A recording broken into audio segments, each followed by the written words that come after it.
एक दौर ऐसा था कि जब लोगों को किसी को ठगी करना होता था या लूटना होता था तो पहले लोग अपना एक गिरोह बनाते थे और गिरोह बनाकर रात में किसी घर में डकैती डाल दिया करते थे और उस घर को लूट लिया करते थे। जब लोग सुबह सोकर उठते थे तो पता चला कि फला के यहाँ डकैती पड़ चुकी है। या फिर एक तरीका और होता था कि यही गिरोह सुनसान रास्ते में लग जाया करते थे और आने जाने वाले राहगीरों को ये लोग लूट लिया करते थे। लेकिन जब से आधुनिक युग आया और मोबाइल का चलन आया तो ये काम सारे बंद हो गए और अब फिर साइबर क्राइम ने ठगी का एक नया रूप लिया और लोगों को ठगने का हथियार बना लिया साइबर क्राइम को। लेकिन उस पर भी एक मामला ये होता था कि जिसको उन्हें लूटना होता था या जिसके अकाउंट से पैसा लेना होता था उनसे उनको ओटीपी मांगनी पड़ती थी और लोगों में जागरूकता आती गई और अनजान लोगों को ओटीपी देना बंद कर दिया। इससे ही साइबर क्राइम के ठगों ने और एक दो कदम आगे निकल कर आए और अब लोगों को डिजिटल अरेस्ट करने लगे। आजकल आप लोगों ने डिजिटल अरेस्ट का बहुत ज़्यादा सुना होगा। जगह जगह कई घटनाएं ऐसी आ रही हैं जहां पर लोगों को डिजिटल अरेस्ट कर लिया जाता है। ये डिजिटल अरेस्ट होता क्या है? दरअसल ये एक गिरोह होता है और किसी भी नंबर पर फोन करते हैं और उस फोन नंबर की पूरी ये डिटेल निकाल लेते हैं और उस शख्स से कहते हैं कि दरअसल तुम्हारे फोन नंबर से इलीगल एक्टिविटी हो रही है।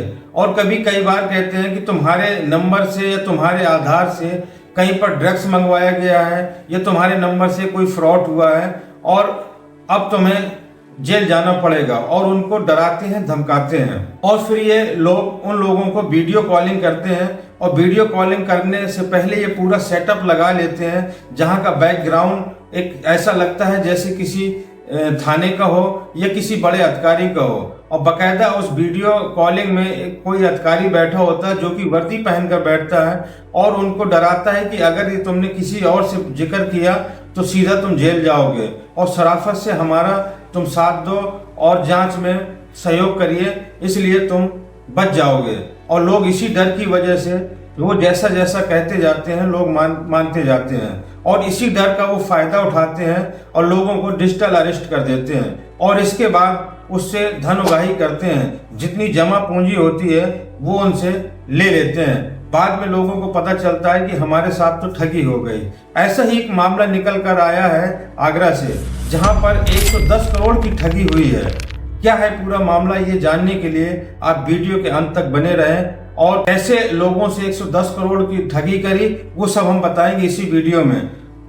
तो दोस्तों आपसे एक छोटा सा वही रिक्वेस्ट है कि अगर अभी तक आपने मेरे चैनल को सब्सक्राइब नहीं किया तो चैनल को सब्सक्राइब करिए और बेल आइकन को प्रेस करिए ताकि जब भी कोई नया वीडियो बने सबसे पहले आप तक पहुंचे।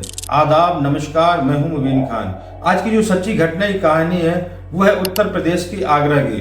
दरअसल सुबह का वक्त होता है, लगभग 10:30 बज रहे होते हैं और एक शख्स हाँफता हुआ और पसीने से लथपथ थाने में आता है।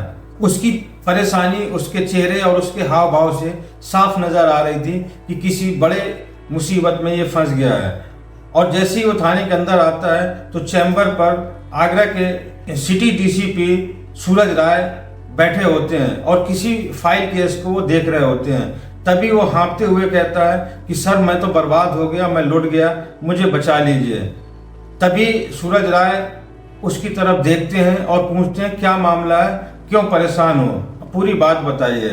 तभी वो शख्स कहता है कि सर मेरे पास एक नंबर से कॉल आती है और कॉलर कहता है कि मैं एक फला कंपनी से बोल रहा हूँ और हमारी कंपनी एक आईपीओ में पैसा इन्वेस्ट कर रही है और अगर तुम भी इन्वेस्ट करते हो तो कुछ ही महीनों में तुम्हारा पैसा 10 गुना हो जाएगा।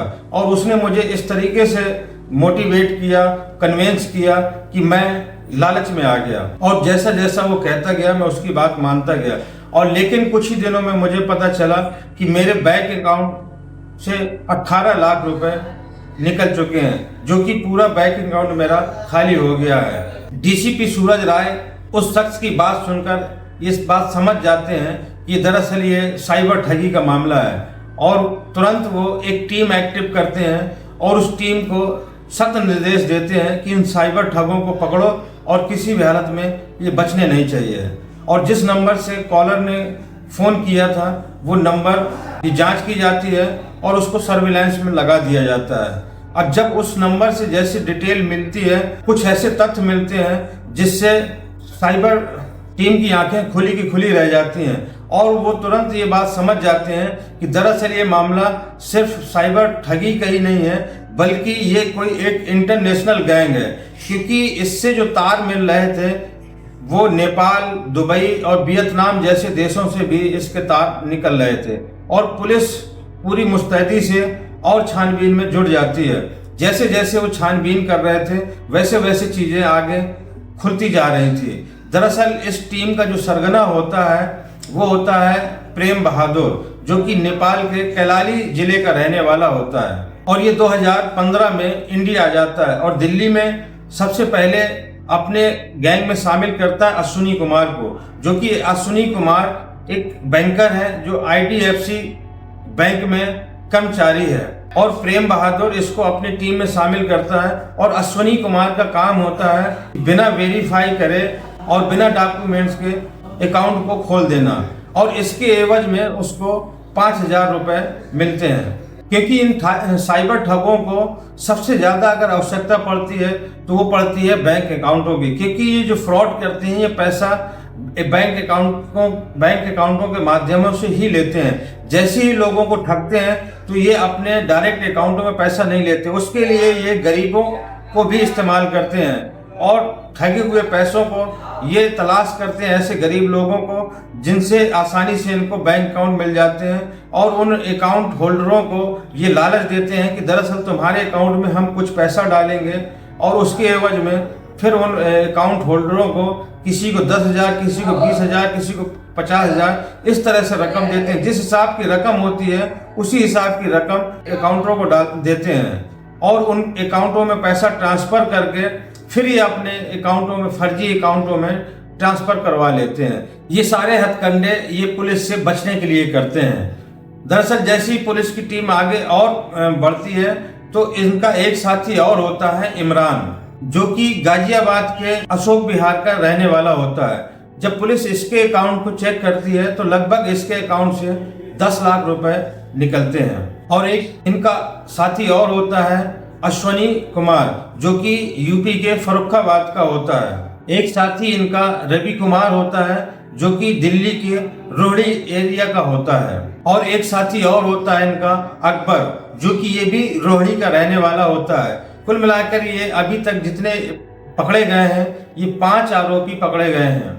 दरअसल 2015 में प्रेम बहादुर दिल्ली आ जाता है और हरियाणा के एक जिले से अपना ये फर्जी आधार कार्ड बनवाता है और जो इसका पासपोर्ट होता है वो नेपाल के एड्रेस से बना होता है। पुलिस जांच में और आगे बढ़ती है और जैसे ही ये फर्जी अकाउंटों को चेक करना शुरू करती है तो लगभग इनके पास से अब तक 85 फर्जी बैंक अकाउंट पुलिस को मिलते हैं और जिन पर 110 करोड़ रुपए मिलते हैं और ये सारे 110 करोड़ रुपया ठगी के होते हैं। और अब ये 5 आरोपी पुलिस के गिरफ्त में आ जाते हैं और पुलिस ने इनको जेल भेज दिया है। वहीं पर DCP सूरज राय की सूझबूझ और साइबर टीम की तत्परता ने इन गिरोहों को पकड़ लिया और पकड़ के इनको जेल का रास्ता दिखा दिया। लेकिन अभी DCP सूरज राय का कहना है कि अभी भी इनकी जांच चल रही है, हो सकता है कि अभी इनका फर्जीवाड़ा और भी निकल कर आए, क्योंकि इनका जो कनेक्शन है वो इंटरनेशनल कनेक्शन निकल कर आता है, क्योंकि इन्होंने नेपाल, दुबई और वियतनाम जैसे कनेक्शन भी इनके साथ जुड़े हुए हैं। तो हो सकता है कि अभी विदेशों में भी इनका फर्जीवाड़ा सामने निकल कर आए। इसीलिए अभी जांच पूरी तरह से मुकम्मल नहीं हुई है, जांच पूरी तरह से अभी बाकी है। इसीलिए पुलिस तत्परता दिखाते हुए और भी इनके जहां इनकी लिंकें हैं उन लिंकों को भी खंगालने का काम कर रहे हैं। तो दोस्तों ये थी आज की कहानी। सबसे बड़ा जो मामला होता है वो होता है डर का। तो दोस्तों कभी भी आपके पास कोई कॉल आए और फर्जी कॉल आए या आपको डराया धमकाया जाए तो आप डरने की ज़रूरत नहीं है, क्योंकि ये डर का ही फायदा उठाते हैं और जब जानते हैं कि सामने वाला डर गया तभी ये लोग उससे फ्रॉड या ठगी कर लेते हैं। तो दोस्तों कभी भी ऐसा अगर कोई कॉल आती है आपके पास तो सबसे पहले आप लोकल प्रशासन को अवगत कराएं और अपने नज़दीकी थाने पर जाकर पूरी डिटेल से उनको सारी चीज़ें बताएं। हो सकता है कि आप ठगी से बच जाएं।